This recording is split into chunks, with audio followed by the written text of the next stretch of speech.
Hello. I'm just gonna get comfy here. So, sometimes I type things out, like I write things so people can read them. I write things so people can read them. When I do that, it tends to communicate ideas. I've once read that everything is an idea. I think it's a funny concept.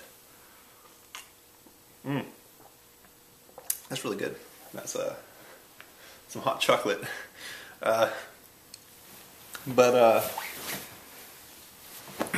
So I guess what I'm gonna say right now, because I could be typing, but I'm drinking my hot chocolate, is that what if it was the year 1847 and we lived in Georgia and we had slaves. Let's say I'm living on a plantation in Georgia in 1843. I think my timeline, my history is correct. And I own slaves, and this is my plantation. Now, what if let's say my father, I'm living on a plantation which I don't own, but my family owns. I'm living on a family plantation in Georgia in the year 1843.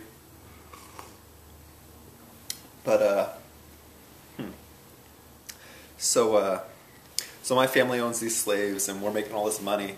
Now, what if I told my family, hey, you know, family, I think this slavery that we have, yeah, it's great money. It's a good way to earn money, but I'm morally against it. I'm ethically against us owning slaves. But we're making bank here. We got this nice big plantation. We got some nice horses. Maybe we got another little property near the coast.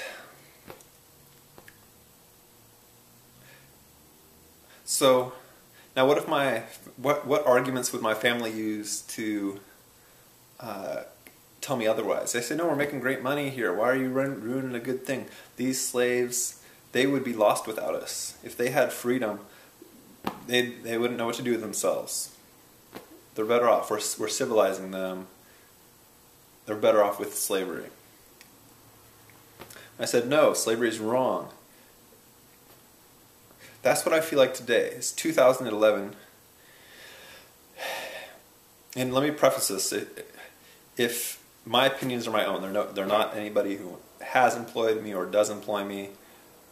They're just my own opinions. But today in 2011,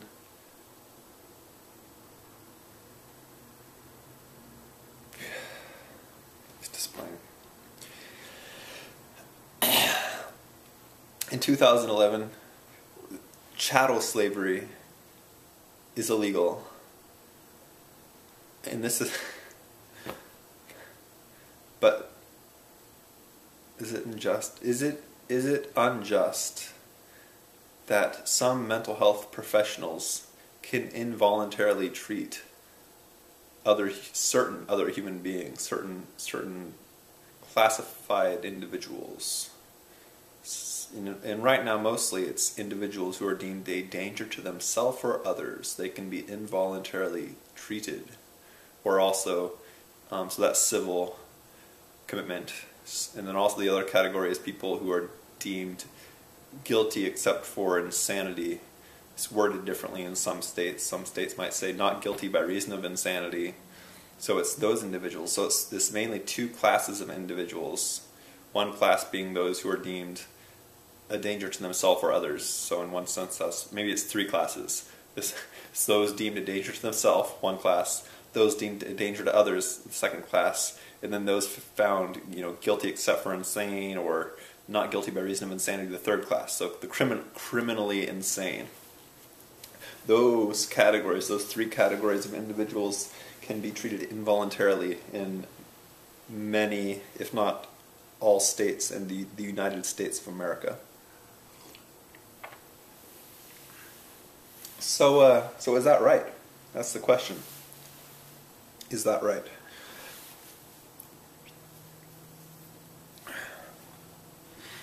I think there's a compelling reason why it's not right.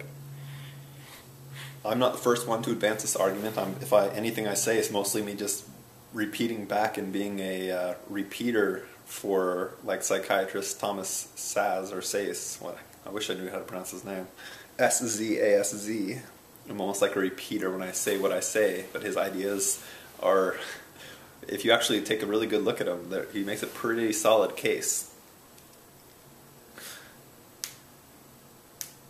Well, let's just look at three classes. Let's look at the first class, danger to self, that can be treated involuntarily. They said, I'm going to go, in the states I've seen it, you need to have a plans, means, and intent. You know, it used to be a lot easier to involuntarily treat people, but now they've really sort of constricted the laws, as Szasz would say, prettying the plantation. You know, it's still, anyway, I'll go away from that. But anyway, so the first class, danger to self. So the question is, should people who are going to either claim they're going to kill themselves or try to be involuntarily treated? The argument for this is, oh, we are helping them. Without us, they would die. They would kill themselves. They have a brain disease, and it's not their fault they want to kill themselves. You know, ultimately, it's just they're defective. So there's a bunch of variations of the argument. That's just one general, broad category, which is similar to many of them. So that's the argument for. Very simply put, the argument against is, well, they're their own human being, they're their own moral agent. Chances are, if they want to kill themselves, there's probably bad stuff going on in their life. And, you know, their body is theirs, so if they want to end their life, you know, stop their body from working, that should be, you know, their choice. Their body is not property of the state, so therefore, you know, it should not be, my body is not property of the state. You know, women can have abortions because, you know, their body is theirs, they can do what they want with it, right? So if somebody, you know, wants to kill themselves, that's their body, they should be allowed to. It may not be morally desirable or ethical that they do, it may not be right or good, but, you know, plenty of things arguably aren't right or good, you know, but they're legal, you know. People are allowed to do stupid things. People can go base jumping in some places. People can go do dangerous snowboarding tricks, or, you know, people can do risky, stupid things. There's no law against it, you know. So people, if they want to kill themselves, again, I'm giving a long version of the, you know, yeah, they should, even though it may not be morally desirable or right. You know, they shouldn't be stopped nonetheless if they want to make a poor choice. You know, and also from the theological perspective, you know, who knows? Yeah, Christian belief says, yeah, they go to hell. Some Christian beliefs, or you know, Buddhists say they might reincarnate at a lower level. But, you know, ultimately, who's to say? Maybe they go to a better place. You know, if God is love, you know, maybe they go to, you know, who knows? But just, you know. But for an atheist, you know, psychiatrist is what I think I'm pretty positive I've read. You know, they have the highest rate of, you know, being prevalence of, out of all the medical specialties, the biggest percentage of atheists are psychiatrists. You know, so there's more as a per capita statistic. You know, there is more. You know, if you took 100 psychiatrists or 1,000 psychiatrists and 1,000 orthopedics and 1,000 nephrologists, the biggest percentage of them that are atheists would be, oh, the psychiatrists. So, you know, if somebody is saying, you know, there's nothing, there's no God, you know, do they have any right to tell somebody they can't kill themselves? You know, it makes no sense to me. So that's one category of people. And it's just wrong. The fact that they imprison people is wrong. 100%. It's wrong. The second category of people, danger to others. So now if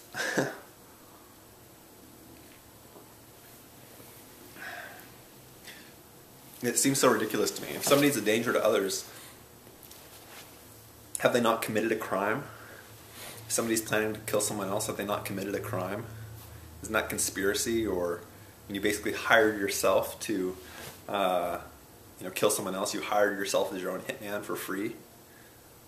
You know, if you have a plans, mean, an intent to go kill someone else, I mean, they get people on terrorism charges for plotting to kill other people, you know, or, yeah, conspiracy. You know, just because, yeah,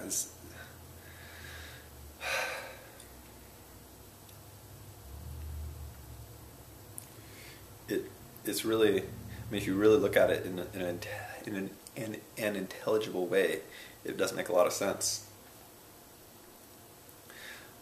You know, I've been talking for, how long have I been talking for? I've been talking for 9 minutes. Oh, that's not very long. I can upload YouTube videos that are over 15 minutes, so I might as well talk for another 6. Yikes.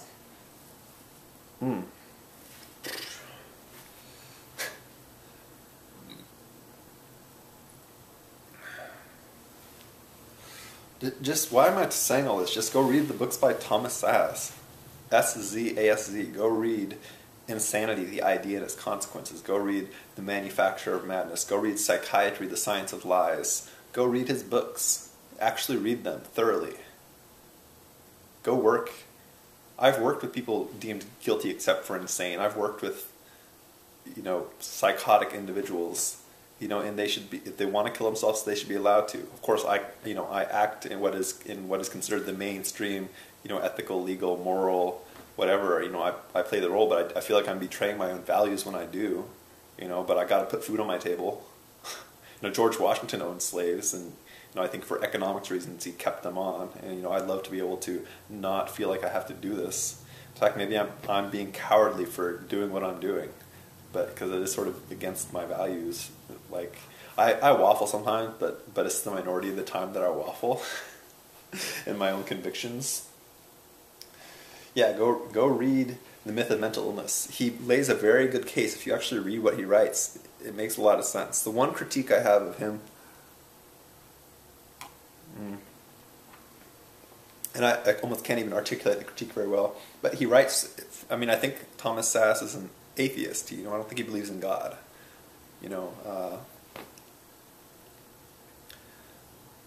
So he writes from an atheist perspective, and I think he sort of almost, when he's writing about psychology and the insanity defense and psychiatric slavery, he almost, it's almost like if a Catholic was writing about it, you hear the Catholic dogma, so you almost hear the atheist dogma, but instead of the atheist saying, oh yeah, being gung-ho for all this, he's against it, which is sort of funny considering, that part doesn't make a whole lot of I'm fine with it, but I don't have a good. It doesn't make a whole lot of sense to me. In one sense, I think he'd have a stronger case if he could sort of leave his own theological views out of it. But on the other hand, it doesn't really seem to negatively affect it too strongly when I actually sit down and read it with some care. Oh.